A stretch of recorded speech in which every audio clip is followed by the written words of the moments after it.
সৎ মায়ের যন্ত্রণায় আপন মায়ের কবরের পাশে বসে কান্না করছিল আর চিৎকার করে ছটফট করছিল, যা দেখে আমার চোখ দিয়ে পানি পড়ছে। মেয়েটির নাম সামিয়া। 4 বছর আগে তার মা মারা গেছে।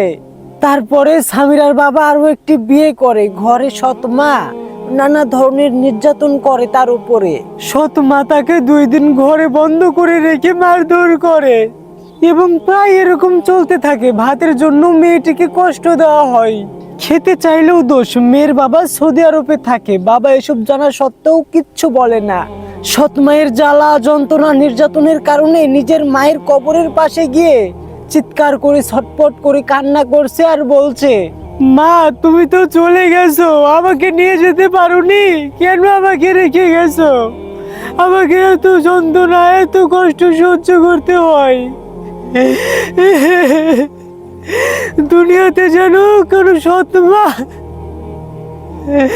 সৎ মায়ের হাতে কেউ না পড়ে। কোনো সন্তান যেন সৎ মায়ের কথা না শুনে। কোনো সন্তানের মা যেন মারা না যায়, আর কোনো সন্তানকে যেন সৎ মায়ের ভাত খাওয়া না লাগে।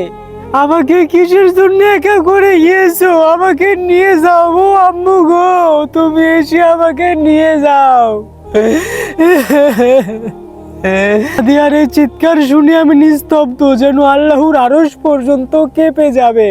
এত চিৎকার, এত ডাক, এত কান্না যেন আল্লাহর আরশে পৌঁছে যাচ্ছিল।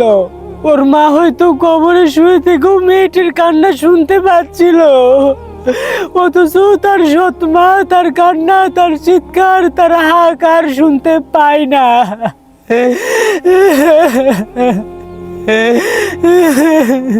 মাবুদ, সৎ মায়ের হৃদয় এত পাষাণ কেন?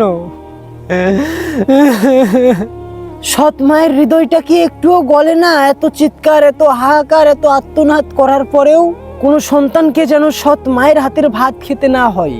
আল্লাহ যেন কোনো সন্তানকে সৎ মায়ের হাতের ভাত না খাওয়াই। আমরা সন্তানরা আল্লাহ তাআলার কাছে শুকরিয়া আদায় করি। আল্লাহ তাআলা যেন আমাদের বাবা মাদেরকে দীর্ঘায়ু করে, জীবিত রাখে। সৎ মা কতটা যে পাষাণ, কতটা নির্দয়, কতটা হিংস্র, যাদের সৎ মা আছে তারা জানে। যাদের ডিভোর্স হয়ে গেছে আর ডিভোর্সের পরে সন্তান স্বামীর বাড়িতে আছে আর ওই স্বামী করেছে দ্বিতীয় বিয়ে, সেই সন্তান জানে সৎ মা কতটা ভয়ঙ্কর, কতটা নিষ্ঠুর, কতটা স্বার্থপর। সৎ মা কখনোই সেই সন্তানের খোঁজ নেয় না, ডেকে খেতে দেয় না, আদর করে না, ভালোবাসে না, তার কোনো যত্নই নেয় না। সন্তানকে রেখে কোনো মেয়ে যেন তার স্বামীকে ডিভোর্স না দেয়। কারণ সৎ মায়ের হাতের ঘাত, আঘাত, প্রতিশোধ, নির্যাতন যে কতটা ভয়ঙ্কর হয় সেটা একমাত্র সেই সন্তান বলতে পারবে যে সন্তান এতিম। যে সন্তান সৎ মায়ের হাতের ভাত খাচ্ছে সেই সন্তান বলতে পারবে। মেয়েরা মা হিসেবে সুন্দর, বোন হিসেবে সুন্দর, স্ত্রী হিসেবেও সুন্দর, কিন্তু সৎ মা হিসেবে কুৎসিত, হিংস্র, নির্যাতিত নারী।